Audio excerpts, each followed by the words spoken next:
Eu tinha feito a lista até para a gente entender o quanto o Cuca, que chegou no meio do caminho, né? E aí isso demonstra uma falta de planejamento do Palmeiras, pelo menos em relação à escolha do técnico.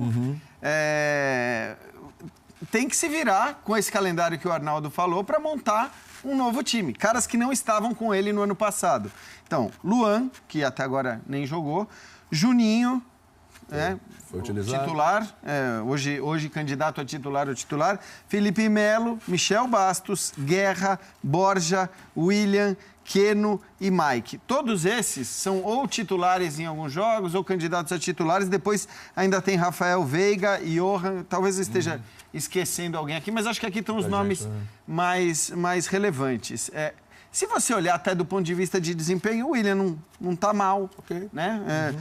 O Felipe Melo acho que decepciona, mas não é que é o fracasso a contratação do Felipe Melo, acho que não. Mas já não é mais titular, né? Fez bons jogos. Voltou a ser, né? Quando se machucou, ele voltou a ser titular. Tá tudo muito...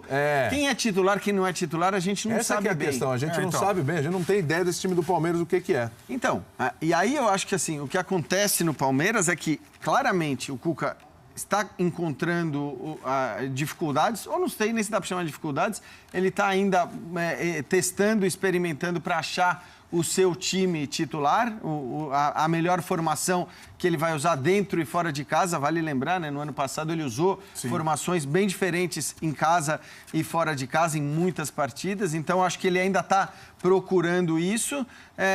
E aí, a gente até falava na reunião antes do programa, né? Parece que o Palmeiras não vive crise, embora esteja ali muito próximo da zona de rebaixamento. O Atlético na zona de rebaixamento, o Palmeiras pertinho da zona de rebaixamento, o que é inaceitável para um elenco como esse. Vive situação de crise, mas não está na crise. Mas não tem uma turbulência tão grande. Exatamente. E aí, por que disso? Para mim, a resposta é meio simples. Não existe para onde reclamar. Quer dizer, por enquanto, o torcedor não viu bem... De que ele vai reclamar? Do técnico, certamente não vai ser. Era o que o torcedor queria. Porque, em geral, é o técnico. Né? Quando você tem um elenco muito bom e o time não anda, em geral, é o técnico. Mas a torcida já reclamou do técnico, o técnico já foi demitido, chegou o técnico que a torcida queria, e agora, evidentemente, esse cara vai ter crédito e precisa ter crédito.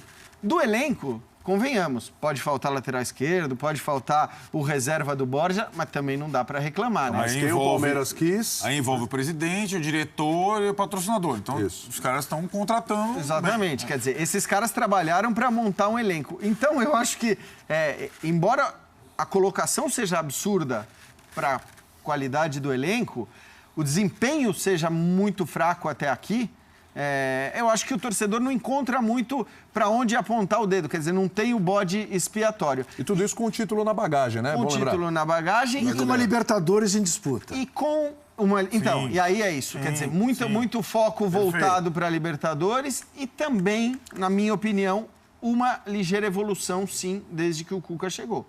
Porque a partida contra a Chapecoense foi terrível, a partida contra o Coritiba foi terrível, o jogo contra o São Paulo foi ruim.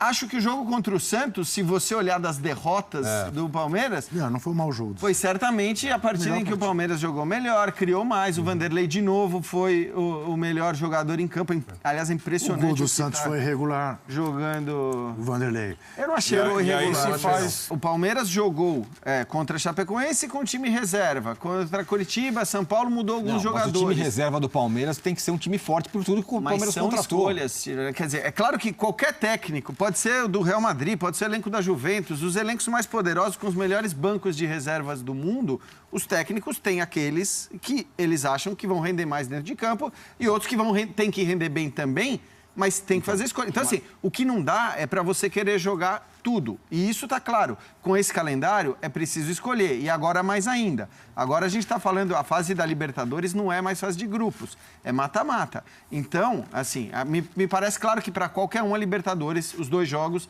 vão ser com os times titulares. Sim. Depois você vai ter que resolver, em relação à Copa do Brasil, como tratá-la. Então, escalando ou um time totalmente reserva ou um time misto. E até mesmo em jogos do Campeonato Brasileiro, jogos em tese mais tranquilos, você também vai ter que fazer escolhas. E se não fizer isso, não tem jeito. Então, não é que eu discuto que o calendário é difícil. O calendário é difícil, mas aqui como na Europa, como em qualquer lugar que os times disputam 3 campeonatos ao mesmo tempo, os caras têm que escolher. Agora, não tem nem que ter dúvida. Assim, no caso de elencos poderosos, você não pode abrir mão do campeonato por pontos corridos. Porque quem monta um elenco poderoso tem uma garantia de um campeonato no qual ele tem que ir bem. Porque o projeto foi um projeto feito para que você triunfasse ou pelo menos brigasse lá em cima, que é o pontos corridos. No mata-mata não tem jeito, você pode montar o melhor time do mundo, você pode ter um time azeitado, você pode ter os melhores jogadores, pode ter um dia errado em qualquer sentido e você está eliminado. O juiz te eliminar num erro.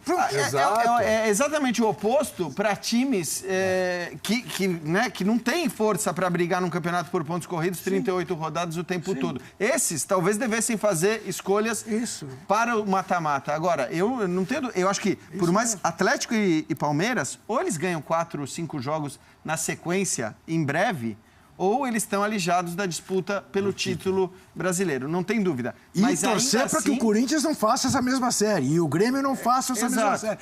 Não basta, a essa altura para eles, não basta ganhar 5 jogos em si.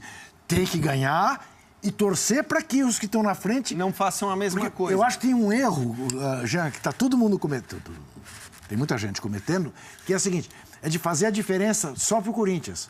Não é só pro Corinthians. A diferença do Palmeiras pro Grêmio é enorme. Então, Corinthians e Grêmio. Isso. Mas o que eu tô dizendo, Juca, é que assim, se Atlético e Palmeiras... O Atlético está na zona de rebaixamento, o Palmeiras está quase. Está um ponto acima da zona de rebaixamento.